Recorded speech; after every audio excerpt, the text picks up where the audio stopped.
Hello. Welcome back to another episode of The Rampage. I'm your host, Mirad. Woo! And today we have a very special topic and a very special interview with some very special people. But first, of course, we always like to plug our people. Sorry, y'all. I always like to plug our people and the stuff that we're doing. So, of course, if you're listening live on WBCR.net. If you want to keep up with the station and other shows that we have going on here, you can listen to us on YouTube at WBCR_CUNY. And if you want to keep up with our show in particular, it is WBCR. It is The Rampage. It is at The Rampage, WBCR on Instagram. And that's our Gmail too if you want to email us or DM us with any of your problems. We're trying to get an advice segment going. It's called 1-800-SEND-HELP. If you need advice, you can reach out to us. We're not experts, but we will try to help. And of course, I always like to do my visual descriptions for the people who can't see. So today I am wearing a black hijab with 2 gold clips in the front. I'm wearing a hoodie and sweatpants and white sneakers because, it's just that time of the year. And today we have guests. Woo! We have guests. And of course, whenever I have guests, I got my treats tin. So of course, open up and have yourself a treat. We got the grandma cookies on. Grandma cookies. But yes, have yourself a treat. Please don't eat it in here because they're gonna beat me up. Taking a Twix. Yeah. Taking me some Zionist Twix. Oh my god, no! There's Zionists? No! Recently I found out it's my favorite chocolate though. I hate it here, y'all. I can't even boycott properly. I hate this. It's okay. Next time we not buying from Twix. And of course, because we just mentioned not buying from Zionists, we have today very special guests. They are members of the SJP here at our school. Woo! And of course, because we care about their safety, we're not going to reveal their actual names. So we are having the one to my immediate left is Zaytoun. Yeah. The one to her left is Batir. Woo! Very exciting. Okay, so now that the guests have gotten their treats, we're going to settle into our interview. So just to start, can you define, because that's the way I like to start off my show, can you define SJP and what exactly do you guys stand for? So SJP, Students for Justice in Palestine, it's a diverse group of students, faculty, staff, and community members of Brooklyn College, organized on democratic principles to raise awareness about the human rights violations committed by Israel against the Palestinian people, and to build solidarity with the Palestinian struggle for human rights, justice, liberation, self-determination, and the right of return. Sounds good. Okay, so just more specifically, what kind of work do you guys do? So essentially, we organize around the principles of the Palestinian civil society and call for boycott, divestment, and sanction of Israel. Okay. And SJP believes that while the Palestinian people must ultimately be able to decide their future in Palestine, certain key principles grounded in international law, human rights, and basic standards of justice are our primary pursuits. Okay, sounds good. Thank you for defining that. So I guess more specifically, I wanted to ask, are either of you Palestinian, and what made you join SJP? I'm not Palestinian, but, as an Arab, Palestine, I'm sure it's in every Arab person's heart, at least I hope so. I joined SJP, so when I first started coming to Brooklyn College my freshman year, I literally had no idea who anyone was. I didn't know that there was any clubs, and then I saw a flyer that there was going to be an SJP event, and I knew there was something going on in Palestine, but I was never really as educated as I wanted to be on it. And so I went. It was like a teach-in. I learned a lot, and I just started going to more and more events after that. and I just fell in love with the community, how everyone was so supportive, had each other's back. So yeah, so then the former president was about to graduate, so they were doing like the elections. So I was like, you know what, like I want to be part of this. I want to be part of this, just to help, just keep it going. You know, Right. I didn't want the club to die down. Yeah. And what about you, Zaytuna or Zaytun? You know, so I mean, anybody asks me that, I think sometimes the point of that question isn't as useful as people may think without dodging No problem. dodging a line of questioning. But you know, when you go to protests, when you go to press conferences, a lot of people ask, you know, because they can't imagine why, if you're not Palestinian, this doesn't mean a lot to you, right? But in my heart of heart, I'm Palestinian. Right. In my heart of heart, I'm Puerto Rican. In my heart of heart, I'm African. I mean, anyone that is fighting for the liberation of the global south, the liberation of minorities, of indigenous people, I am all of those people. Right. You know, so Demi Falastini, you know? Right. Right. You're right, and you should say it. Very much so. Okay, and I guess for my next question, what role do you think SJP plays across college campuses in light of the genocide that is happening right now? I think the role of SJPs ultimately is to speak for the liberation of the Palestinian people, but also speak for Palestinians as a whole. I mean, ultimately, we know that the overwhelming majority of media outlets will not show the perspective of Palestinians. They will not show the humanity of Palestinians. They will not show the suffering of Palestinians. Right. So, what we do on this campus may be a microcosm of what people in Palestine are doing for themselves and trying to advocate for themselves and protect themselves, but it's still a very central conversation because, I mean, college campuses are obviously the most politically vibrant places for conversation, right? So the whole point is to make sure that our voice on these campuses, right, and in places where political conversation is being had, is that we have a place here, right? Because that's also ultimately what happens with the Zionist entities, is that they try in their best ability, and pro-Israel entities is that they try in the best of their abilities to silence Palestinians wherever they are. You know, even if it's somebody working at a deli shop talking about free Palestine, you know, they're going to try and infiltrate those spaces as best as they can. But our voices here is to educate people on what's going on in Palestine, but also let them know that we will not be silenced. Right. Very well said, Zaytun. Very well said. So I guess my next question is, when you see things like the Columbia Student Justice for Palestine, I forgot to define that for y'all. SJP stands for Student Justice for Palestine. So when you see things like the SJP at Columbia and Jewish Voice for Peace being suspended over there, and Ron DeSantis saying that SJPs in Florida should be banned, how does that make both of you feel? It's very, very frustrating seeing that. That's what, just like what Zaytun said. They're gonna try to do anything and everything in their power to silence any pro-Palestinian, and this college also has not failed to do that. They've not just our college, but other CUNY campuses, other, obviously what happened with Columbia and everything. They do everything they can to make sure that we don't get our voices heard, and then they want to frame us as the bad guys when we protest, or when we, you know, just kind of like retaliate in a way. But it's super frustrating. But you know, it's definitely not as frustrating as what's going on in Palestine, what these people are feeling.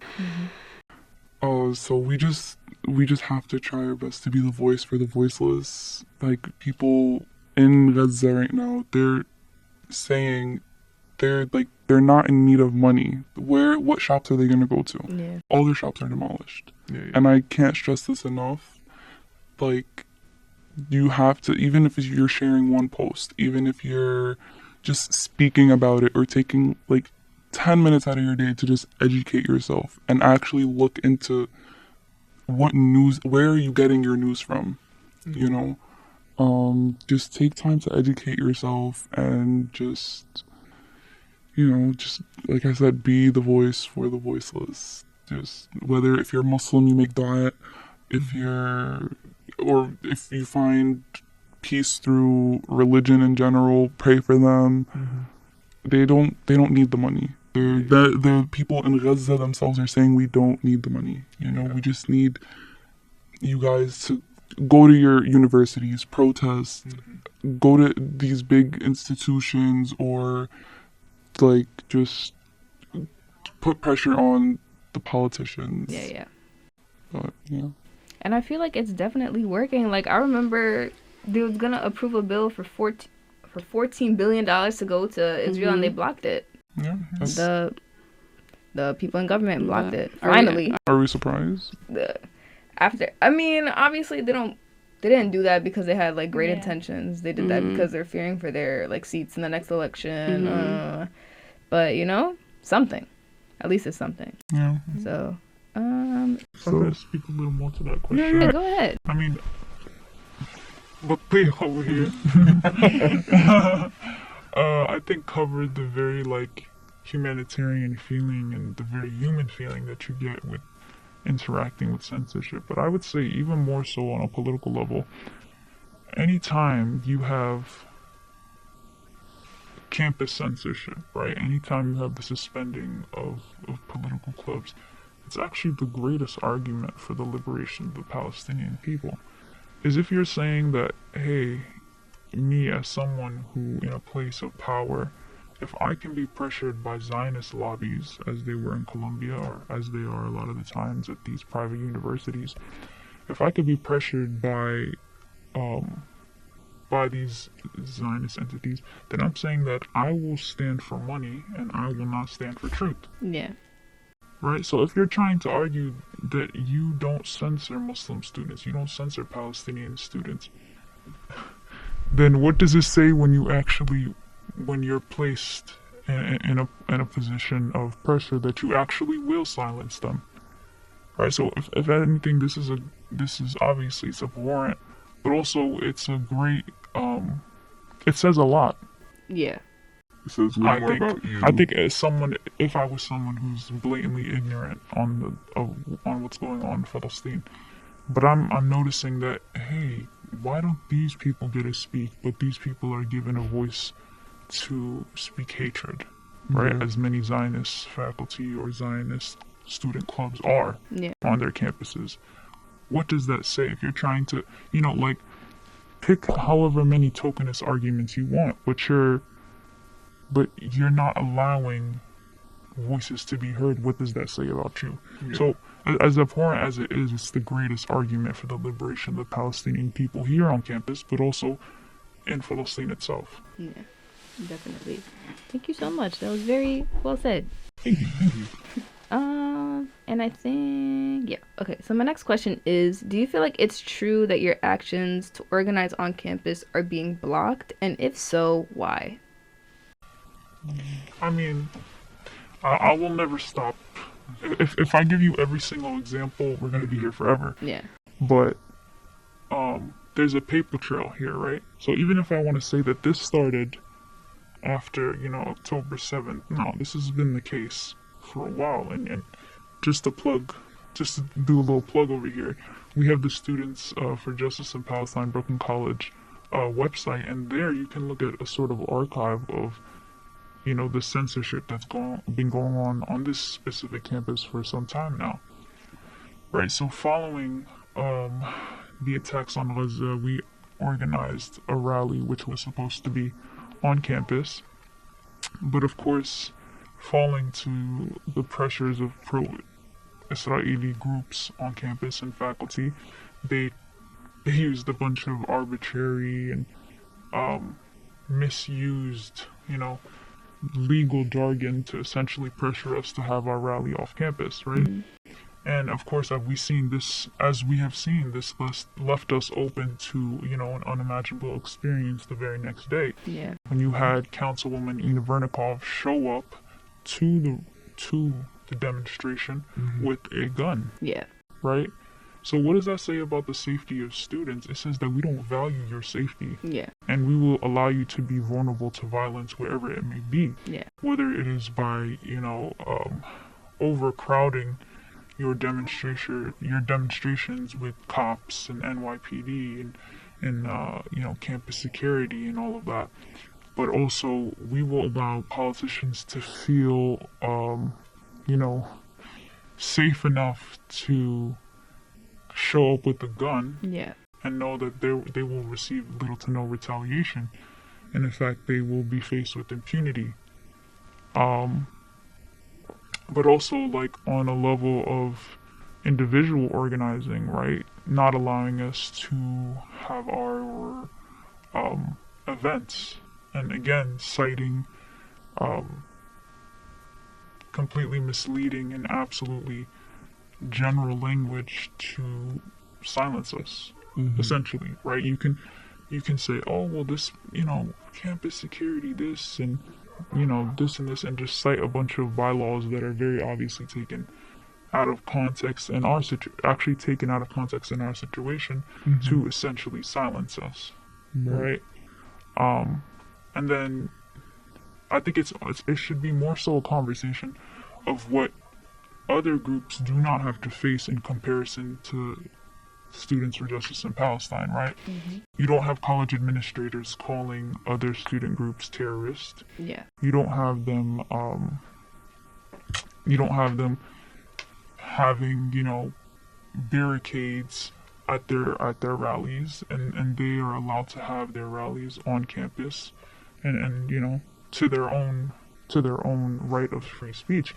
But they're not faced with a single inch of the sort of hatred that we face, or the violence that we face. You have helicopters, I'm talking about October 12th here, our rally.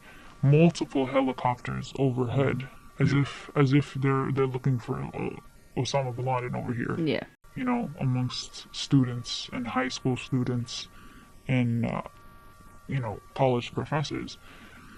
But you don't have it on the level of administration being involved in this sort of Islamophobia and anti-Palestinian hate, right? They're not going to be called terrorists. If politicians show up to their rallies with a gun and call them future terrorists, as Inna Vernikov did that day, then they will certainly be subject to the greatest length of legal persecution that they can be. Yeah. Right?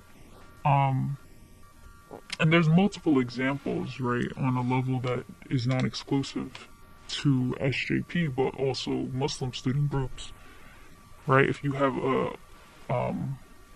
Muslim club rooms, very not coincidentally placed next to campus security offices, what does that say about how you make them feel, right? A lot of the time, violence is about making someone feel something before you even initiate violence. Yeah. Right? I want you to know that I'm watching you. Everything you do is being monitored. Everything you say is being monitored. I want you to feel fearful. Right? It's the fact that Muslim and Palestinian students have to fear doxing. Zionist students don't have to fear doxing. That's why they can show up to these spaces and spew their hatred and not fear retaliation. They had the DC march, and in their caption advertising for this march, they go, no, this is simply a demonstration in support of the Israeli government, and we will not have masks, as if that's a diss at us. That's a diss at you. That says that you feel so brave enough to be hateful in public and to feel absolutely no retaliation, even though in the same sentence and in the same page that we're talking about, you had to pay people to come to your protests. Yeah, that was so ridiculous to me when I saw that. I was just like, I can't believe, like, how do you want to say that you're speaking for truth, but you paid people to show up? It's so funny too because So ridiculous, they like- tried. So they showed how their demonstration was like in DC. Yeah. It was. They were saying it was like what, like 300,000 people or something like that, 250,000. That was like a good 30,000 people. Mm. It was like, if you saw the difference, the side by side between the pro-Palestinian protest and the Israeli one, you'd see that the pro-Pali one was huge. Yeah. So many more people. Yeah. But you know how They love their to propaganda lie, is and like. Exaggerate. And even then, it don't even be good lies. Like, at least if you gonna lie, make it good. Because I'm sure you saw the calendar one. What was the calendar one? Oh, you didn't see the No, IDF. this is some good Oh my tea. god, the IDF soldier that he went into like, what was it, like After the claims that the El Shifa hospital Mhm. was over Hamas headquarters. Okay. After bombarding, jokes aside here before I get into the actual jokes of Israeli propaganda. After bombarding El Shifa hospital and completely obliterating what was left of it, they go into the hospital, right, and they bring up these images, very much AI generated, but also just pure theater. They show this room. Where supposedly all the armor is, Right. right, and it very obviously looks like a gun store, because you have these guns put up on the walls, and it's very like, very aesthetically pleasing. If you're into that, you know what I mean? It's like, if you want to claim terrorists are behind this, then why would they showcase it in such a manner? I mean, I'm not someone who understands, like, how, you place armor if you're a terrorist, but just the absolute hilarious propaganda is not working. Yeah. It really isn't. Putting guns behind MRI machines as if they don't attract metals. Yeah. Like, I'm not even someone who understands this stuff to a level. I've never been in the military, but this is just very, very maniacal lying. And it's used to dehumanize Palestinians wherever they are. And you can say that, you know what, we can bomb schools, we can bomb refugee camps, and we can use the human shield lie wherever we want and however we please. And it becomes more and more hard. I will say this. I commend Israelis that have to go into the media and lie and defend genocide. It must be difficult. Very. It must be hard. You know what I mean? You must be scrambling Every day. every day, trying to find ways to counter truth. It's becoming far, far more difficult to defend genocide. They've been stressing lately. Yeah, they've been stressed. They started stressing after the whole debunking of the 40 babies. Yeah. They just had to start pulling out like anything. Barely anything. Anything. I mean, and it's becoming harder and harder even for Israeli, left-wing Israeli news outlets to back their own government. What was it? I think 20 hours ago, Haaretz. CNN said that Israel apparently. I don't have the article here. I mean, Haaretz themselves have just released a statement that the Israeli investigation into October 7th attacks found that Israeli helicopters were actually shooting at Israeli civilians. Yeah. And this is a quote by one of their commanders: just shoot everything. Shoot everything. Right? And I know for a fact Israelis are waking up to this propaganda themselves, because they're tired of what their government has used them for. If anything, they have used Israelis as human shields. Yeah. Right? They have allowed Israelis themselves to be subject to violence at the cost of their own political gains. And if that isn't terrorism, I don't know what is. Let's talk about it. Let's We're wait. gonna mention the calendar thing. Oh yeah. Oh my god, the What is calendar. So it's like a whole video. This is a part of like the And- series of like supposed evidence that comes out of SJP. that like Hamas was, there at Al-Shifa Hospital, like, tunnels or whatever, and they zoom in at, like a paper on the wall, Okay. and the soldier is reading out, like, these are the list of names of Hamas members, like, and the date, like, since, October 7th. Guess what it was? Oh, this is A calendar. Perfect. It was the days of the week. It I was. heard about this. I was like, wow, I didn't know they went by Tuesday, Wednesday, Thursday. Embarrassing. Yeah, it's bad. People are So embarrassing. Like, bro, film students that are in school could produce better propaganda. than whatever they're putting out. I know they are. Definitely. I know they are. This is so embarrassing. Like, imagine having to, bro. So embarrassing. Yeah. So embarrassing. Literally so embarrassing. Trying to remember where did we go?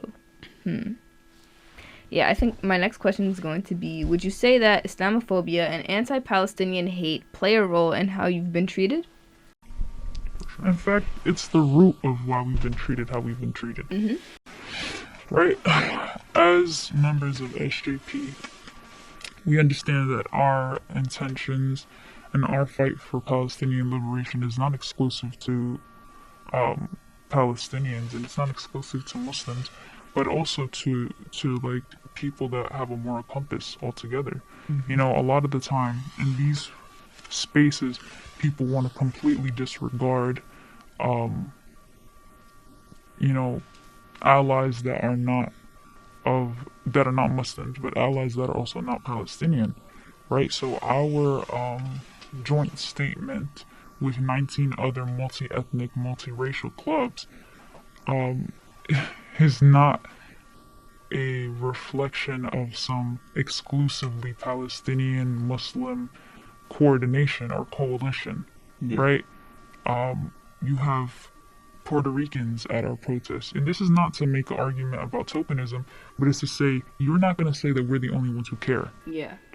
and you're not going to target us because we are as united as ever. You know, there are people that are even Jewish themselves realizing the reality of what's going on. We have anti-Zionist Jews on this campus, whether it's students or faculty, that have always been in coordination with the liberation of the Palestinian people and support of the liberation of the Palestinian people. So to the point of it being rooted in Islamophobia, it's very much rooted in Islamophobia when you have President Anderson essentially calling us terrorists, essentially calling us anti-Semites. What is more racist than that? If you can generalize a whole group of people and in the same sentence censor them and silence them. So as much as it is very much coming from a place of anti-Palestinian hate, it's also very much coming from a place of Islamophobia. And if I can backtrack a little here to the history of this campus, you had Let's bring that up, right? Let's wake that up. You want to make it seem like this is just something that's happened in the last month. No, this is something that your campus has been doing for a while. This is something your campus has been doing for a very long time. And if anybody is not aware of what we're talking about the NYPD blanket surveillance program, which, and I don't want to act like this is something that's, that no longer exists. We certainly know that it exists. We just haven't put a name to it, and somebody hasn't put an article to it yet. But they essentially placed an undercover cop in Muslim student in the MSA of Brooklyn College, and essentially attacked, infiltrated, surveilled Muslim students for the intention of claiming that they are terrorists, right? So, and the college was very obviously complicit in this. When Anderson took office in 2016, she was asked to repudiate what, went on at this campus. by 100 faculty, and she couldn't say nothing. You know, like, condemnations are the most basic of demands, Yeah. and that was so difficult for her to do. You know, she could have She still hasn't done it. By the way, still hasn't done. I mean, still her hasn't done claim it. is that because it's in faculty council, she said it, and that the the BC Vanguard quoted her. Then that's enough of a condemnation. But that's that took a month, and that was not a condemnation by any means Wait. Condemnation of what? of what Inna Vernikov did. But also, That was barely a condemnation. She didn't. Even acknowledge her. She didn't even acknowledge her. But if you were talking about the point of the blanket surveillance, yeah, she definitely did not condemn that. She definitely did not condemn that. Today, she has still not made a statement on that. At the faculty council, she basically said that there's no point in condemning it. Like, at this point, like, there's no point in doing that. Why? Because it already happened. What are you gonna do? Why do you have a job then? Literally, Why do you have a job? She doesn't care about the safety of her students. don't know. You can't even do like the basic press conference, PR. Like, do you not have a PR team? I feel like this is very embarrassing for you as the president of a college, where it's like things keep happening and you don't know how to react to them. You don't know how to act. And that's the funny You need a PR team. Stop it. You bring us to a very good point. Speaking of PR, right? Which, you know, we obviously know that that's our greatest asset, because that's something Anderson that is repulsed by. So, following October 12th rally, a professor here at the Department of Political Science released an article with The Nation, where she talked about the way that Muslim students and Palestinian ally students are being targeted on this campus, right? She brought up all the facts, all the receipts, all the history, and the paper trail. And so the administration reaches out back to The Nation, and they say that, you know, they would like a response piece.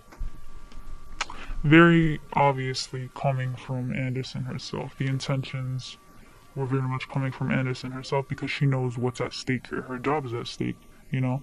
She's being called to resign.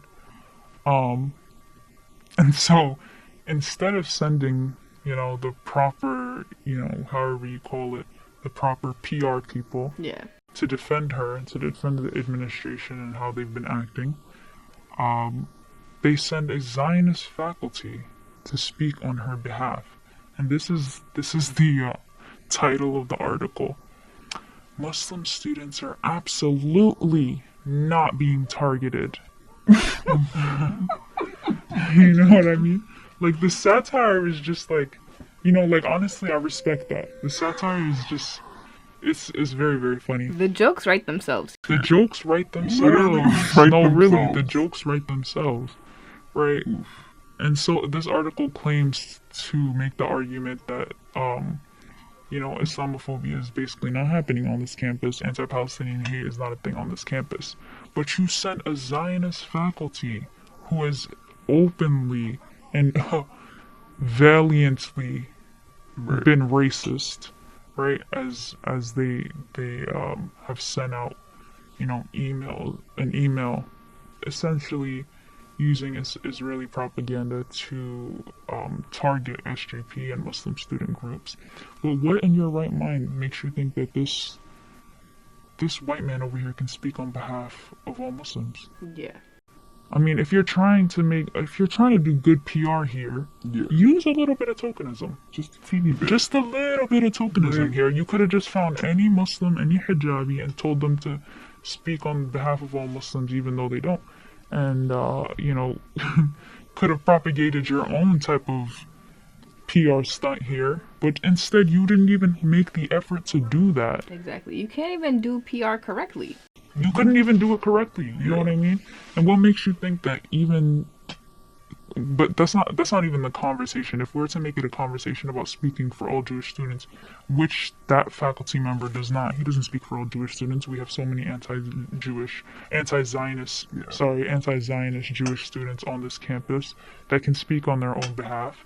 But what makes you think that this one Zionist professor can speak on behalf of all Jews? If he himself has been condemned by anti-Zionist Jewish students on this campus for his very racist and very Islamophobic, anti-Palestinian rhetoric. You know what I mean? So it's just complete smear campaign. I can't put it any other way, and you're not even doing it very well. Right. Okay, and I think you guys touched on this a little bit earlier, but I think maybe just to reiterate, do you guys feel like there's a double standard with SJP and with Zionist groups on campus? The double standard is very, very obvious. You know, we recently attended a panel event by that was endorsed by Anderson, even though she didn't show up. You know, if you're trying to make the argument that you're not Islamophobic, you should have shown up, shorty. But anyways, at this panel event, we heard a good many, you know, professors and faculty that made the argument that Islamophobia and anti-Palestinian hate could simply not exist on this campus. And I'll tell you why. Because we have such a diverse, inclusive environment. Do you know how many black students we have at this school? That's basically what one of them says. No, she really said. She's like, do you know what percentage of students are African American on this campus? It's like 13%. 13%. That's not even the point. Yeah. I want you to tell black students that racism doesn't exist because they are allowed to go to the school. Yeah. Like that's be for real. Be for real. Is that really the argument that you want to make right now? Yeah. And this is not even coming from a place of like, you know, this is not even just something that's coming from Zionist faculty. This is something that's coming from faculty of color, professors of color. You know, shouldn't you, as someone of color, understand that the existence of a diverse or supposedly inclusive space doesn't mean that racism doesn't exist. Yeah. Doesn't mean that Islamophobia doesn't exist. Doesn't mean that anti-Palestinianism doesn't exist. Yeah. All of those things are very obvious and clear. And just as this is a conversation among black students when we talk about white privilege, this is the same conversation with Palestinian and Muslim students on this campus. It's not what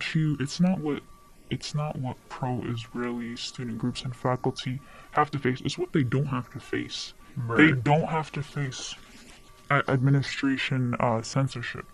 No one's going to great lengths to pressure them to not have their events on campus. No one's doing that. No one's barricading their events or their rallies. No one's administration is not calling them terrorists. The administration are not saying that they are inciters of violence. Politicians don't show up to their events with guns. Mm-hmm. It's about what you don't have to experience. There isn't a history here like there is with Muslim students. Mm-hmm. You know, with the infiltration and the surveillance. And you know, they very obviously admit that actually this is something that they are proud of doing. You know, that same Zionist faculty talked about spying on Muslim students at their events. Yikes. And supposedly, you know, feeling unsafe. You know, feeling unsafe, but you're the one surveilling them. Exactly. So, bro, are we dropping names? I mean, basically, so, bro, he was always at our events, every single event we had, and we're not gonna kick anyone out for whatever their background, ethnic background, whatever it is. We're not gonna kick you out. Mm-hmm. But you know, we all know he probably wasn't there for the right intention. Mm-hmm. He claims that he was there because he wants to hear both sides.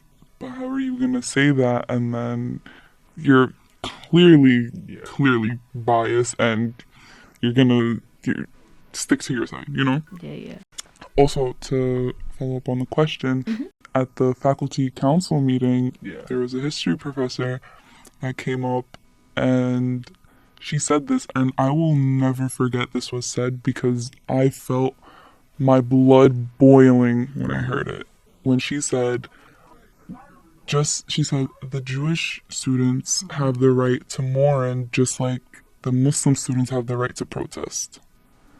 First off, this isn't an issue about religion. Yeah.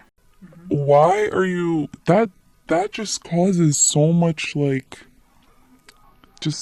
I can't even exactly like. I mean, the framing is very, very intentional. Yeah, The yeah. fact that you can say the Jewish students are mourning, and the fact that you can say, she actually says mocking. She said that the Muslim students were mocking. Goes to show that, for one, you think that this is a conversation about Jews versus Muslims, which you very obviously don't understand, because that's simply not the case, right? Yeah. Zionist students don't speak for all Jewish students, and pro-Palestinian students don't speak for all Muslims. At the end of the day, when you already put people on the offensive, then there's no recourse for conversation. Yeah. Right? You can't simply say, why don't we all just be peaceful and be friends? All we ever wanted was peace. All we ever need is peace. All we ever wanted was safety. But you've already put someone on the offensive, so how do you expect them to handle these conversations without feeling like they have consistently been attacked and there's no recourse here? Right. You know what this reminds me of? I don't know if you've ever seen it, but there's a video of Stokely Carmichael where they're like, "Oh, don't you want peace? Isn't that what you want?" And he's just like, "No, our word is liberation. Liberation is what we're going for." Yep. And then There they're is just no like, peace without liberation. Right. Definitely. Like, you have a right to mourn, right? Whoever you are. I'm not going to tell Israelis they don't have a right to mourn. But this is the difference here when we're talking about mourning. You already assumed that Palestinian life is not something to recognize, right? So when we have our demonstrations, that is mourning. Yeah. You know, that is anger, that is sadness, that is despair at the suffering of Palestinians. Why isn't that something to mourn? Right? And this is something that a few, students said at the demonstration, right? And this is not an attack on Jewish students. This is just a simple cry for help, right? Your 9/11 is our 24/7. yeah. Right? Suffering is suffering. I'm not going to deny anybody's suffering, but you have never once recognized the suffering of Palestinians. Right? And people love to ask this question, whether it's to pro-Palestinian activists in the media or students. Do you condemn? Do you condemn? Do you condemn? Do you recognize the suffering of Palestinians? That's the question here. Do you recognize the suffering of Palestinians? And silence. Nothing. Everything gonna say, it's a genocide. Literally. You know how what is how are you gonna justify a genocide? How it's happening? This genocide is the most documented one in history. Yes. There's videos everywhere.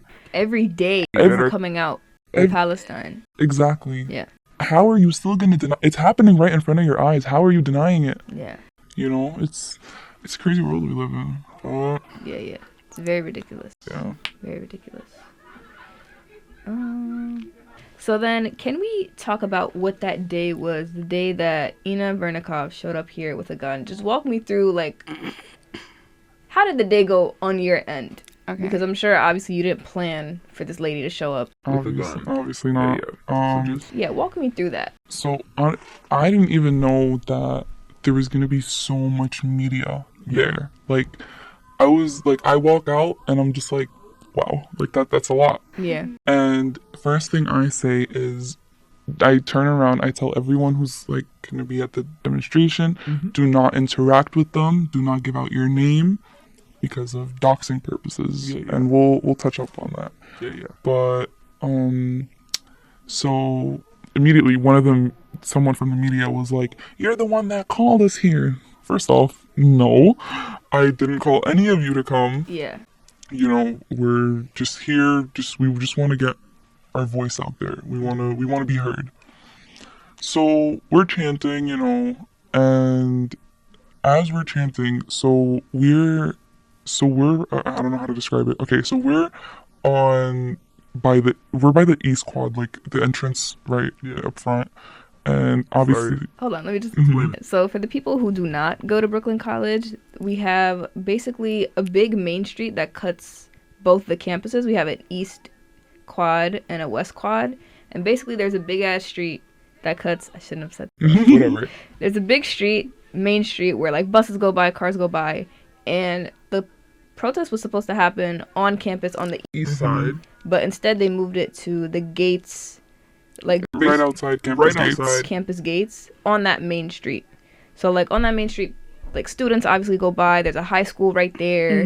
There's a daycare down that Yeah, way. yeah. Yeah. There's a Here, there's another high school on our campus On the west quad. But yeah, that's just like geography. So it's literally in between the two sides of campus. So obviously they had the barricades for our side, and then the media had their own like right across us, of course. So then we're chanting. You know, I took a little break from chanting. Someone else took over, and I'm leaning on the barricade, and there's somebody next to me, and all I hear is she has a gun. Oh no. Automatically, I'm like, what? Like, who? So I start looking around, and he's like, he starts talking to the cops. He's like, is she allowed to open carry a gun like that? And she was flashing it, obviously, like, she stood in front of us. She had her hand behind her back, and the gun was right there. It was so visible. Yeah. I don't know if you guys saw the picture, the videos. I saw the picture. And I was I was also, there that day. Yes, and then so he starts telling the cops, is she allowed to have that? The cops know about this, yet they didn't do anything. She still had it. Once she was caught, she like started like walking away very quick. Mind you, she was in and out of our campus, by the way. As she had that gun, she was walking in and out. In the campus? She was walking. she didn't know that. She was walking in and out. I saw her come out the campus. She was walking in and out the campus. She entered the gate? I think there's Enter the gate? I think there's a video of her walking out of the campus. But anyways, that was just insane. And then she immediately hides it after she gets caught, after the student was like, is she allowed to have that? And then that's obviously everyone was pulling out their phones, recording. I started hearing students saying, oh my god, who has a gun? Like, everyone's stressed, you know? Like, it's a peaceful rally. Who is, like, why are you doing that, you know? Right. And then later on that day, I guess she posted a video. She's like, I'm over here at a pro-Hamas rally. I saw that. Like, okay, first off, like, what is wrong with you? And then she goes, they are nothing short of terrorists without the bombs. Yeah. Even though she's holding the gun. She literally came with a gun. Exactly. What does that make you? It doesn't make sense. And there was so many, like, students who were so worried that day. And even afterwards, even when we had, like, our rallies or walkouts after that, I swear, like, there was students coming to me saying, honestly, I don't know if I'm gonna come. I'm worried that something like this is gonna happen again. Yeah. Like, we can't even, like, speak, or we can't protest, or just, like, we're just being peaceful without us, like, getting attacked like this, you know? So whatever, we all know that the next day she went and I guess she turned herself in, but she was released like probably the same day. And me and a few other students, we went to go report this to the police, the 70th precinct, the one by campus. And they turned us away. They were like, this is a blanket report, meaning that because it was at a protest, it wasn't directed at somebody, that we can't take any more reports. Even though she's yelling at students, calling them. Yeah, she did. She called the student a terrorist. She did. She went up to their face, called them a terrorist. And there's a video. I was doing a chant, and I was like, how many kids did you kill today? Right? And then she looks at me dead in the eye, gives me the nastiest look, and then, like, she just stands there with the gun. So I was, like, speaking with different attorneys, you know, like, what am I going to do? The cops are, like, they're turning us away. So I'm not sure how they ended up handling it. But recently, Brooklyn Muslim Democrats, I think that's what the organization is called, they reached out and they were like, listen, like, we're trying to gather up witnesses that were there that day, either if you were the one recording the video or you were, like, right there, to come to a DA meeting. We scheduled a meeting with the DA, like, you could speak whatever, you show that you submit your videos, mind you, right, like, we didn't submit any videos, right, they said it was a blanket report, whatever, and then they came and Okay, so we were supposed to have that meeting actually when? That meeting was supposed to be... 2 days ago? No, actually it was supposed to be either today or tomorrow. But Friday we were supposed... Yeah, Friday we were supposed to meet with like the association that we're with to, you know, just get a rundown on like what's gonna happen. Friday they reached out to us, the Democratic the association, right? They reached out to us and they were like, the DA said there was a miscommunication, and or this might be Thursday. I might have my timeline wrong, but this was all last week. They were like, there was a miscommunication on the DA's end, and they're canceling the meeting. Okay, weird. Next day is when we found out that her case is going to be dropped. Yeah, I heard. They're supposed to drop it apparently, I believe, on the 24th. And I was in shock. I was like, so they knew we were supposed to go and submit videos, speak about what happened, and then maybe like a day before, they were like, you know what, like, there was a miscommunication on our side, we can't meet. How do you Make it make sense. How do you drop a case without even allowing witness testimonies? Or evidence. And or this isn't evidence. something small. Yeah. Right, and let's say you believe that our whatever we have to provide is not secure or whatever BS that they're gonna come up with. As I've heard recently that her attorney made the case that much of the video evidence and much of the other accounts could be AI generated. If it was AI generated, why did she? Oh my God! Why? Listen, if it was AI generated, why would she post it on her own social media? Literally. Right? Why would she post it on her own social media? The greatest account of evidence is her own social media account. Is how she speaks. It's the fact that she said she's there and this is what we're doing. You know what I mean? And I'm sorry, No, but go for it. how she also posted, I believe, was it the day before, or I think somewhere around that time. Yeah, that. Yeah, like that. Like for like Jewish people's safety, they should be allowed to start like carrying guns, basically. Something along those lines. Or like no, like in general. In general, In general, This is so scary. Like, actually so scary. it is. Who do you think you are? Mm-hmm. You think she's Batman or something? Like, enough. No, she's Literally enough.